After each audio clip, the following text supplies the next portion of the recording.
Dalam ranah ilmu makrifat, pernyataan murtad aku, tidak lagi menyembah aku, tidak lagi beragama, aku tidak lagi berzakat, aku tidak lagi berpuasa, aku tidak lagi berthoriqoh, aku tidak lagi bermakrifat, inna lillahi wa inna ilaihi raji'un, dapat dimaknai dengan kedalaman dan perspektif yang sangat berbeda dari pemahaman syariat pada umumnya. Makrifat adalah pengenalan hakiki terhadap Allah Subhanahu wa Ta'ala, suatu level spiritualitas di mana hati telah menyaksikan keesaannya dalam segala sesuatu. Oleh karena itu, kalimat tersebut jika diucapkan oleh seorang arif billah bukanlah pernyataan kekufuran, melainkan sebuah ungkapan fana, peleburan diri, dan baqa, kekekalan bersama Allah.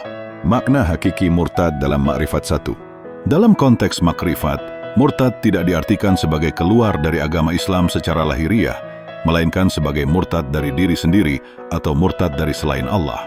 Ini adalah keadaan di mana seorang salik, penempuh jalan spiritual, telah melepaskan segala bentuk keterikatan pada ego, hawa nafsu, dan dunia. Ia telah berpaling dari keberadaan dirinya yang fana untuk sepenuhnya menghadap kepada wujud yang maha kekal. Sebagaimana firman Allah Subhanahu wa Ta'ala dalam Al-Quran Surah Al-Baqarah ayat 282, dan bertakwalah kepada Allah, Allah mengajarmu, dan Allah maha mengetahui segala sesuatu. Ketakwaan tertinggi dalam makrifat adalah melepaskan diri dari segala bentuk keberhalaan selain Allah, termasuk keberhalaan diri.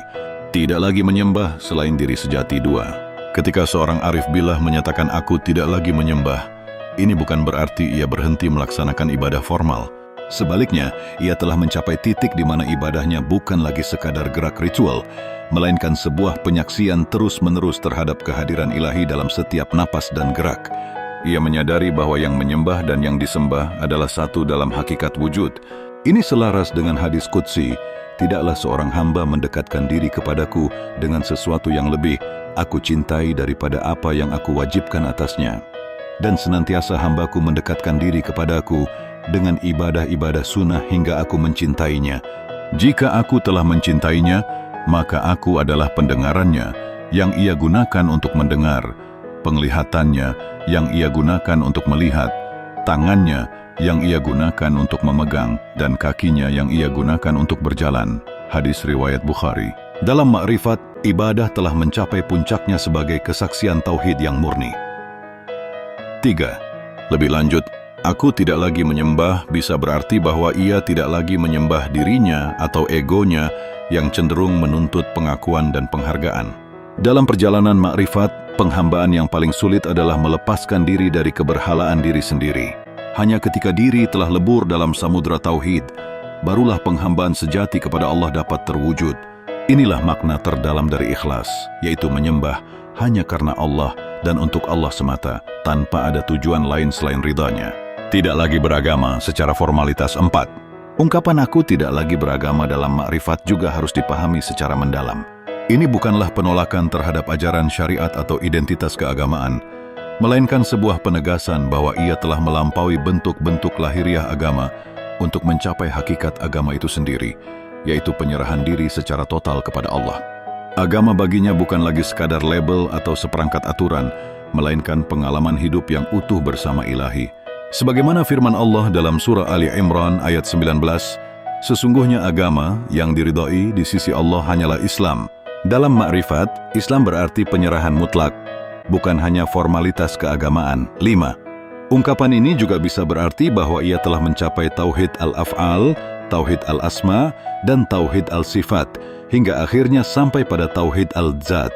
Pada tingkat ini, ia tidak lagi melihat agama sebagai entitas terpisah dari wujud Tuhan. Agama, dalam pandangannya, adalah manifestasi dari wujud yang Maha Esa, dan segala bentuk ritual adalah jalan untuk kembali kepadanya. Ia tidak lagi beragama dalam arti membedakan antara yang beragama dan yang tidak beragama, karena dalam pandangan makrifat, semua adalah manifestasi dari Tuhan, dan keesaannya meliputi segala sesuatu. Tidak lagi berzakat, hanya harta. 6. Pernyataan aku tidak lagi berzakat juga memiliki makna simbolis dalam makrifat. Zakat secara lahiriah adalah pemberian sebagian harta. Namun dalam makrifat, zakat adalah pembersihan diri dari segala bentuk keterikatan duniawi dan nafsu. Ini adalah zakat al-batin, zakat batin. yaitu membersihkan hati dari sifat-sifat tercela seperti kesombongan, iri hati, dengki, dan cinta dunia. Sebagaimana firman Allah dalam surah At-Taubah ayat 103, "Ambillah zakat dari sebagian harta mereka. Dengan zakat itu kamu membersihkan dan menyucikan mereka dan berdoalah untuk mereka. Sesungguhnya doa kamu itu menumbuhkan ketentraman jiwa bagi mereka. Dan Allah Maha mendengar lagi Maha mengetahui." Dalam makrifat, penyucian jiwa adalah zakat tertinggi. 7. Seorang arif billah tidak lagi berzakat hanya dengan harta karena seluruh keberadaannya telah dipersembahkan kepada Allah. Hartanya, ilmunya, tenaganya, bahkan setiap napasnya adalah zakat yang tak terhingga yang ia berikan demi Allah. Ia telah mencapai makam di mana kepemilikan telah lenyap dalam pandangannya karena segala sesuatu adalah milik Allah. Hadis riwayat Muslim menyebutkan, "Sesungguhnya Allah tidak melihat kepada bentuk rupa kalian dan harta benda kalian. Akan tetapi Allah melihat kepada hati-hati dan amal-amal kalian." Zakat hati adalah yang paling utama. Tidak lagi berpuasa hanya fisik. 8. Ungkapan "aku tidak lagi berpuasa" juga mengacu pada pemahaman yang lebih dalam tentang puasa.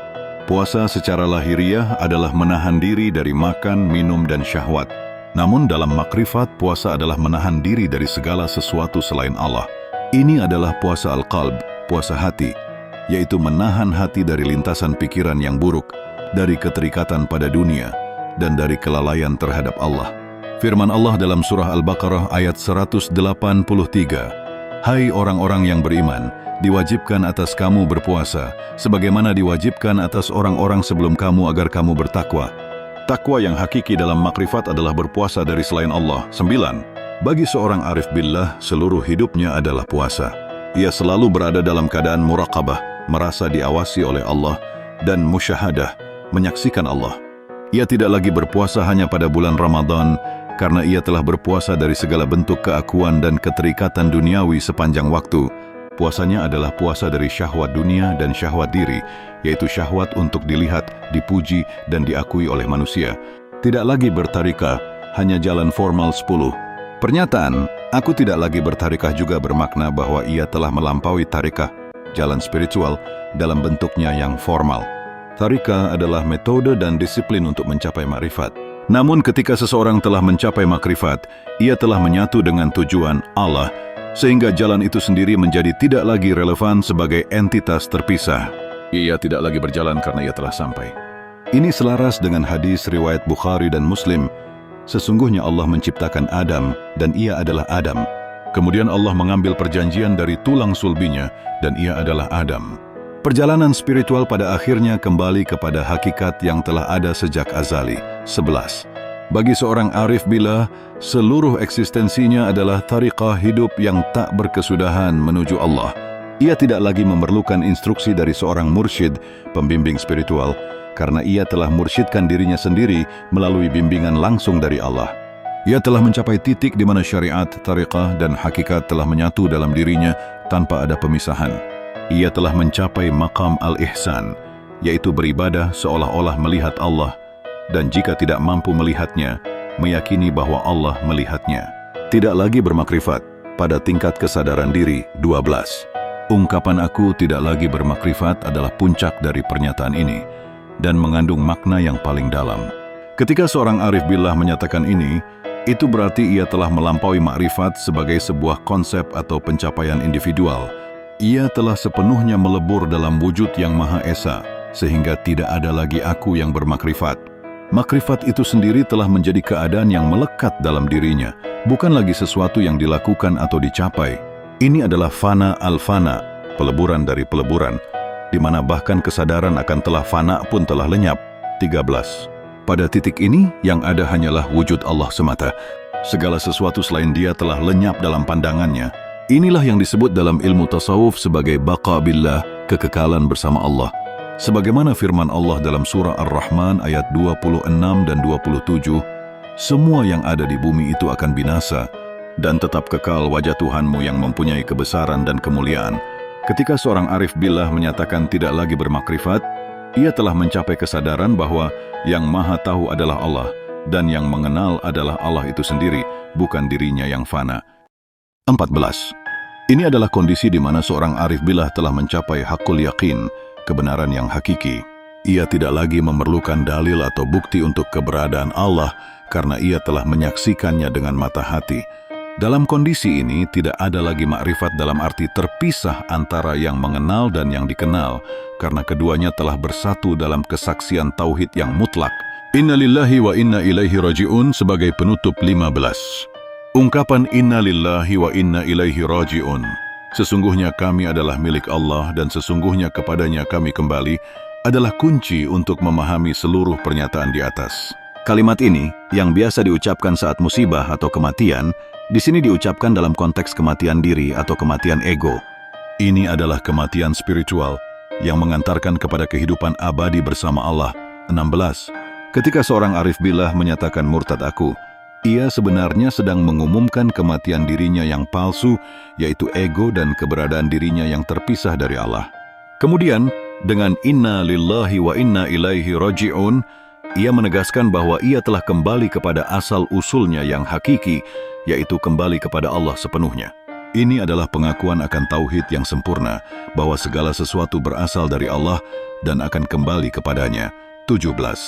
Frasa ini juga menunjukkan penyerahan total dan peleburan dalam kehendak ilahi. Tidak ada lagi kehendak pribadi, tidak ada lagi pilihan, karena segala sesuatu telah diserahkan sepenuhnya kepada Allah. Ini adalah maqam ridha, kerelaan dan taslim, penyerahan diri yang tertinggi. 18.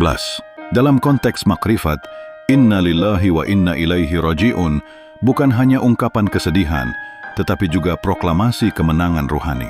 Kemenangan atas ego, atas ilusi keberpisahan, dan atas segala bentuk keterikatan duniawi. Ini adalah kematian yang melahirkan kehidupan. Manifestasi dalam kehidupan seorang arif billah 19. Meskipun seorang arif billah mungkin mengucapkan pernyataan-pernyataan radikal seperti ini, secara lahiriah ia tetaplah seorang muslim yang taat. Ia tetap melaksanakan salat, puasa, zakat, dan ibadah lainnya. Namun esensi ibadahnya telah berubah. Ibadah-ibadah tersebut bukan lagi kewajiban yang memberatkan, melainkan manifestasi alami dari kecintaannya kepada Allah dan kesaksiannya terhadap wujud yang Maha Esa. Hadis riwayat Bukhari, barang siapa yang Allah menghendaki kebaikan padanya, niscaya Allah menjadikannya faqih dalam agama. Kefakihan dalam makrifat adalah memahami hakikat dari setiap syariat. 20. Kehidupan seorang arif billah adalah penyaksian yang hidup terhadap tauhid. Setiap gerak-geriknya, setiap perkataannya, dan setiap hembusan napasnya adalah zikir yang tak terputus kepada Allah. Ia hidup dalam kesadaran penuh akan kehadiran ilahi dalam setiap momen. 21. Cinta kepada Allah adalah bahan bakar utama dalam perjalanannya. Ia mencintai Allah lebih dari segalanya, dan cintanya termanifestasi dalam pengabdiannya yang tak terbatas. Sebagaimana firman Allah dalam surah Al-Ma'idah ayat 54, Allah akan mendatangkan suatu kaum yang Dia cintai, dan mereka pun mencintainya. Cinta ini adalah inti dari makrifat. 22. Ia adalah insan kamil, manusia sempurna, yang telah mencapai keseimbangan antara syariat, thariqah, hakikat, dan makrifat. Ia tidak menolak salah satunya, melainkan mengintegrasikannya dalam satu kesatuan yang utuh. Islam adalah cerminan dari nama-nama dan sifat-sifat Allah di muka bumi. Peringatan bagi salik 23. Penting untuk diingat bahwa pernyataan seperti ini hanya dapat diucapkan oleh mereka yang telah mencapai makam makrifat yang tinggi, dan bahkan itu pun dengan izin dan bimbingan ilahi. Bagi mereka yang belum mencapai tingkat ini, mengucapkannya dapat menyesatkan dan bahkan menjatuhkan mereka ke dalam kekufuran yang sesungguhnya. Adalah berbahaya jika seseorang yang belum mencapai makrifat menafsirkan pernyataan ini secara harfiah. 24. Perjalanan menuju makrifat adalah perjalanan yang panjang dan membutuhkan kesabaran, keikhlasan, dan bimbingan dari seorang mursyid yang hakiki. Tanpa dasar syariat yang kokoh, upaya untuk mencapai makrifat dapat berujung pada kesesatan. Sebagaimana sabda Nabi Muhammad SAW, barang siapa yang bersungguh-sungguh mencari, niscaya ia akan menemukan. Hadis riwayat Tirmizi. Kesungguhan dalam makrifat adalah mengikuti jalan yang benar. 25.